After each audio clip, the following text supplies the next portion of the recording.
Welcome, Wellington Jaguars, to Level 4, Part 2 of the Wellington Lower School Jaguar Origami Festival in June of 2020. So if you have not folded the first part with me, you're going to want to go back and do that. We got this far.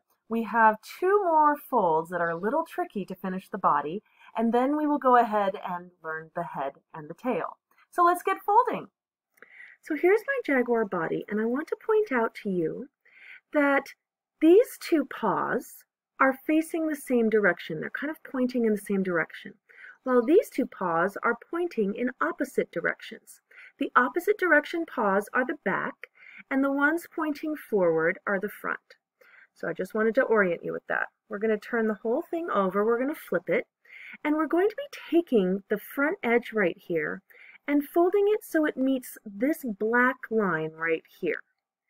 Now, what that means, it's a very narrow fold, but that black line right there, it hinges everything like this. So I'm going to be drawing you another line here to make sure you can see this.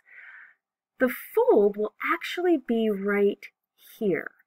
So I'm folding a triangle that starts at the elbow and goes from the center point to the elbow. Let's see if you can see me do that here. There we are. So that's that fold. I'm going to show you again. I'm going to line this up here. I'm going from the neck, the center, to the elbow. And if it helps you to draw this in with a pencil, by all means do it. I think this is a tricky fold. The outside edge is coming in there, right like that. Let me show you again. On my other model, I'm going to turn this over, and I'm going to be folding from the elbow, creasing from the neck to the elbow right here. And that will create the neck. I do it to one side, I have to do it to the other. I think this has reflective symmetry. I think the only line of symmetry really goes down the center here. The last move we make is going to be to fold this in half, so that these two corners are on the inside. So I'm going to bring these together and fold on this same center crease and bring it over like this. And now when I get it here, I'm going to want to rework my creases. Want to see that again? We're folding it in half along what you might consider to be its backbone. Here are two arms, here are two legs. This is its backbone. We're going to fold it over, and we're not making new creases here, but we will want to rework our creases because we are getting the jaguar's body to its finish line. And I like to turn mine over and make sure everything at this point lays down flat. You'll notice it can stand up. Isn't that cool? So I'm going to pause the video and get some more paper so we can move on to the head and tail. So once again, I will be folding it twice. You only need one of these. You don't need two. And on this one, I will be tracing all my folds so you can see it. So the first thing we're going to do is the colored side will start down, and we're going to go back to folding this in half the triangle way. Edges to edges, corners to corners. All sides very parallel. I didn't quite get it right here. So I'm going to just make a little adjustment, maybe flip it over. Try to make sure it's as neat as I can. And of course, if I've done it to one side, I'm going to rotate it and fold it in the triangle direction in the other way. I paused the video to show you the multiplication sign we got there, but if you want to look at this one more time, I'm going to take my other piece of paper now and fold it in half the triangle way. Everything's parallel and adjacent. Whoa, that didn't work down there. Making some nice little adjustments here. Trying to really get it to be precise. What is going on with this paper? Now remember, Miss Foster, it's just a piece of paper. It's doing the best it can. It can't think. It's not really fighting us. I'm not 100% pointy at these acute angles, but I'm enough pointy that we can move on. The next move that we're going to be making is we're going to be folding in a kite in both directions. And you may remember doing this in level 3. We're going to take one of these edges and bring it so it lays parallel and adjacent to the center line, like this. And when I've done both of them, I will have a kite shape. Getting it very pointy down here, right adjacent. There we go, parallel. And of course, if I do it to one side, I need to do it to the other. So I'm going to take this edge and fold it in. A reminder that a kite is a quadrilateral with two pairs of equal sides that are adjacent to each other, not opposite each other. A quadrilateral, again, is a four-sided figure.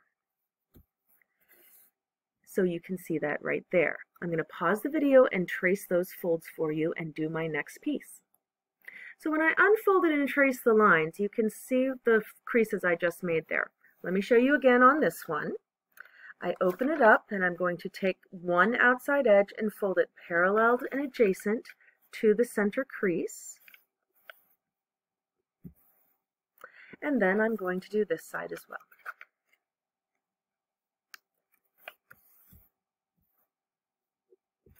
Now, remember I said we were going to fold in a kite both directions? This time, I'm going to make this the point of the kite. So I'm going to take this edge and fold it in. I should still be able to see these green folds from my first kite. And of course, if I do it to one side, I have to do it to the other, bringing that outside edge in to snuggle right up against that center fold, that blue line of symmetry. I've gone in both directions. I'm going to pause the video to draw those creases for you to make sure you see what I'm talking about. And now I hope that you can see that I have this kite and I folded in this kite. So I've got to take this one and I'll show it to you again. I've got to open it up and make the opposite corner the pointy part, the acute angle, if you will. The outside edge is parallel and adjacent to the inside foot crease of symmetry, and if I do it to one side, I have to do it to the other. That creates symmetry. This one's fighting. Oh, I think I got it there. Aha. So, kite folds both ways. So I've got both my kites. I'm going to fold in a kite. It doesn't matter which folds you choose. We're going to turn this over, and we're going to take this acute angle and bring it up to touch the right angle at the top. So I'm going to show you on this one right here and crease it down like that. Watch again, I'm flipping this over. I'll come in the opposite direction this time. The acute angle at the top comes down to the right angle right there. And crease that down. Then we are going to turn them both over and we are going to open up a triangle here. So what I'm going to do is take this top flap here. You can see how it opens. And I'm going to be bringing this edge to lay back along the center crease there. Again, the outside edge is going to fold back to the center crease on the orange kite fold line. When I do that, do you see I'm putting my hand underneath and I'm going to squash down a triangle. Watch that from another angle here. I'm going to take this outside edge and bring it to the inside, squashing down a triangle. I didn't make any new creases here. I just used the old ones. Now if I do it to one side, I have to do it to the other. So I'm going to open up this top flap a little bit, bring my hand underneath and lift the edge so that this edge of paper is coming right here. And I'm squashing down or opening up a triangle. Look at that. Watch one more time. I'm going to do it again. The outside white inside edge is going to come to my center crease. I'm going to lift this and squash down a triangle. And of course, I'm not using any new creases, only the creases I've already done. One last time, I'm lifting up this right angle here, and I'm opening up. When that happens, this part will start to come in and come to this. So this is where we are right now. So now we're going to do something a little bit tricky. We're going to take the acute angle. There are two of them right there. I hope that you can see that.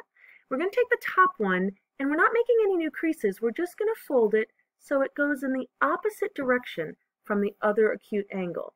And this is opening up a rhombus. It's a parallelogram with equal sides. Let's try it with this one more time. I'm going to do this one sideways. I'm just taking my top acute angle right there and making it go in the opposite direction. Then we have obtuse angles, which are wider than 90 degrees, and acute angles, which are smaller than 90 degrees. We're going to be bringing, I'm going to move this closer to you, we're going to be bringing the obtuse angles into the center. And if we line it up right with the center there, we'll be able to keep things symmetrical. Because we have reflective symmetry here, we're going to do the same on the other side. Now, we have a very long skinny hexagon. Let me show you on this one again. I'm going to take the obtuse angles and bring them into the center intersection. A little harder to see because I'm not tracing my folds for you here. There we go. And if I do it to one side, I'm going to do it to the other. There we are. Now we are going to flip these back over and unfold that crease. We're going to need it later. So I'm just going to rearrange these a little bit. So we have two little flappy up parts right here. These are actually going to be the jaguar's ears, but we've got to take care of those ears a little bit. Notice, please, that the inside edge right here can stand up. It has a point, and then it has where it meets the center crease. We're going to be taking this point, these points, and folding them down so that they reach the center. I'm going to make my center a little bit more clear for you. This is where we're headed. It's right here at the intersection of all those spaces we folded. So I take this flap, I'm bringing the acute angle there right down to meet the center crease. And if I do it to one side, I'm going to do it to another. Watch that again from a slightly different angle. Here is the flap in the center, and this is going to be the jaguar's ear. You're going to be bringing the top acute angle to touch the center right here. It's like you're folding the center edge of that triangle in half. And if you do it to one side, you want to go ahead and do it to the other, because we have reflective symmetry here. Now we are going to do what I think is a really challenging move. We're going to be taking this little triangle, and I'm going to draw it on for you right now so you can see it. I'm talking about this little triangle. And we're going to be folding it so that this edge of it, let me get this closer for you, this edge right here is going to meet the crease we just made.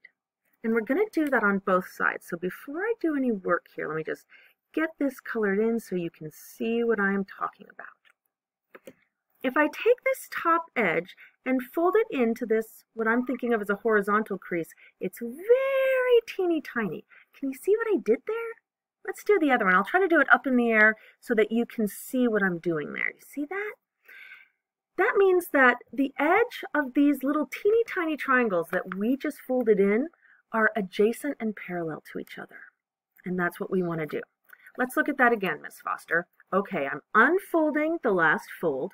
I'm taking this top edge of that little triangle and bringing it adjacent to the fold I just made. And I'm going to do it on both sides. Those are going to become the jaguar's ears. So I paused the video for a moment there to trace these little ear triangles and make sure you could see what's happening with them. They will overlap. So there's my first one that I did, and then here's the second one on top of it. They won't overlap when we unfold them eventually. They will stick up like adorable ears. So once again, my friends, I'm running out of time on this video. This is a lot of work. Please take a break. Please go get a snack, go talk to your mom, rework your creases, your dad, your grandma, whoever's around. Kiss your puppy or kitten or bunny if you have one. And then join me for part 3 of Level 4.